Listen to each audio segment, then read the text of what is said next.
What's good, y'all? It's Noble. Today we're back with episode 2 of the sample making crash course. But as you might remember, I did say in episode 1 that we were going to have the next episode be on sound selection, but I decided to push that back a little bit. Today I'm going to be talking about collaborating with other sample makers. This includes things such as starters, midis, and going back and forth on melody ideas. So yeah, I hope you all enjoy this episode. Thank you for 1.3k, I really appreciate it. Make sure you keep subscribing so we can get to 1.5k soon. And yeah, without further ado, let's get straight into the video.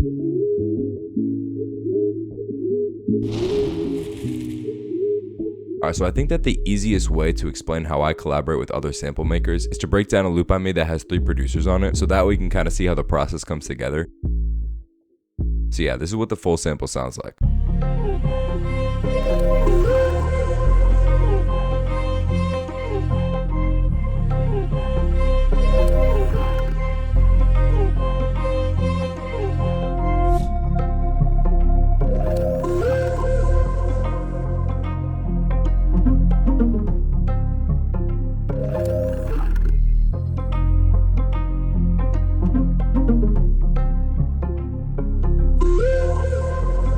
Crazy. Alright, so some people might not agree with my opinion on this, but I think the most important part of using starters is actually removing sounds, not adding them. The first thing I do when I get a starter is remove sounds that I think don't fit, and sometimes even changing the chords that are playing. For example, when I play this starter, you're going to hear that there's one note that sounds out of key that I had to fix.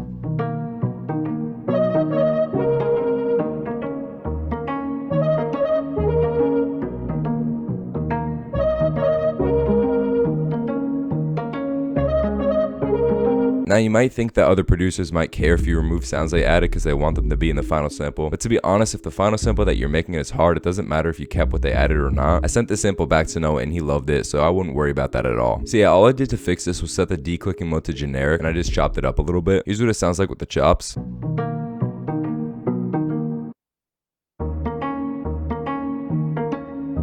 Now the only thing I have here for effects is sketch cassette, but there are sometimes cases where I get starters and I have to put a lot of effects on them. But when that happens, it's not because it necessarily sounds bad, it's just that I can hear in my head how I want it to sound, and so I have to use effects to manipulate it to make it sound like that. It's also important to mention that if I'm using a starter that has multiple sounds, I'll separate all the stems and put them on different mixer tracks, but for this one I didn't have to do that because there's only one stem that I'm using. To be completely honest though, I usually only like to work with really simple starters. It's a lot easier to have creative freedom when you don't have too much to work with. It's good to just work with starters that are in that sweet spot, that are simple but also have a lot of bounce to them. So keep that in mind when you're sending out starters to sample makers or when you're using them yourself. So from here I added this flute run for my NIRVANA sound kit with CADENCE.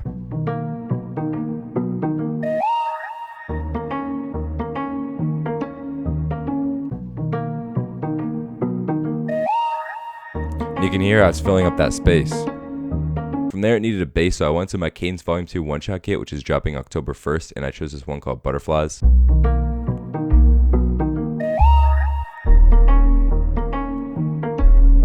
And one of the last things I did was go into the Kinetic Treats Bank in Contact, and I used this preset called Electric Train Set. Here are the effects I use, the most important being the Mango Smear preset in Portal.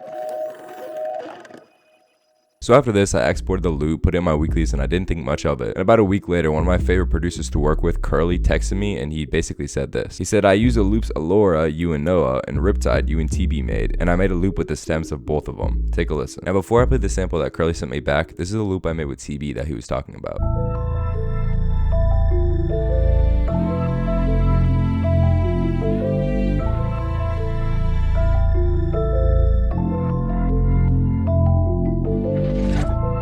So out of all the elements in this loop, the only one that ended up in the final sample was these strings from Contact.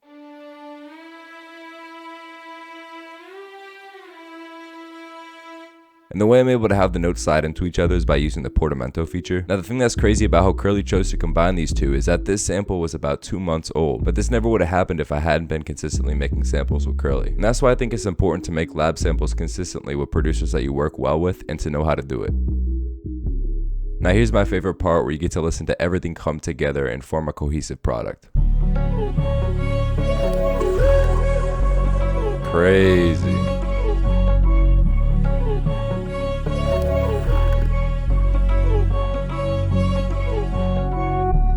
So once again, when I play what Curly sent me back, you're going to notice how there were some parts I had to cut out. For instance, if you listen to this section, you can hear that he pitched the pluck up an octave. Not a bad idea, but I just didn't like how it sounded.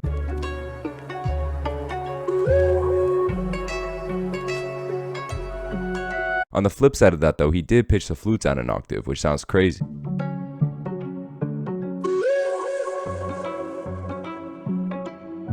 Also real quick, the way I'm having it do that reverse thing at the end is the default preset on Crystallizer. And now you can hear those contact strings from the sample with TB come back to play their role.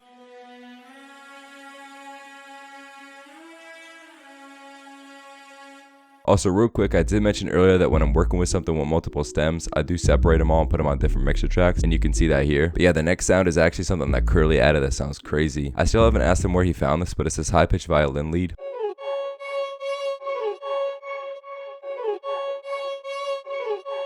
So yeah, from here I had to add a bass, but here's another tip. If you ever notice that a sound somebody added like a bass is weak, you can still keep it in the sample, but just add your own so there's 2 layers. That's what I did here, and it sounds like this.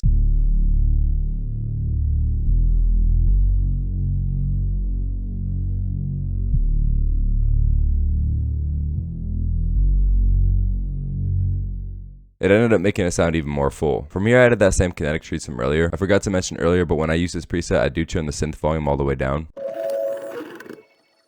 And one of the last things I added was these pizzicato strings from Contact. Here's what they sounded like before rendering them out and pitching them down. And after pitching them down and adding some sketch cassette. From there I added one of my favorite accents from CADENCE Volume 1 called Lust. And yeah, the last thing in the sample actually came after rendering it out. That's something that I think you should get into the habit doing as a sample maker if you're not already. A lot of times I'll actually do it in a completely new FLP, but for this one, since it was just one transition, not a lead or anything else like that, I kept it in the same FLP. Here's what it sounds like. It's from Vegan's V3 kit.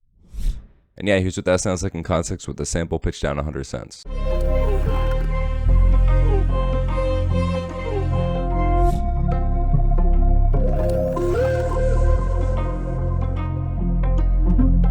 Crazy.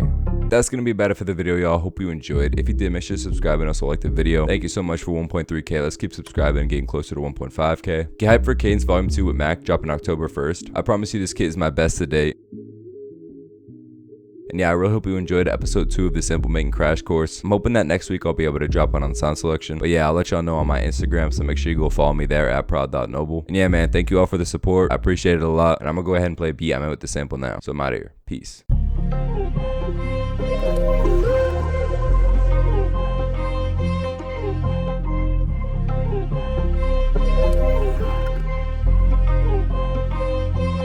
Let's go, Noble.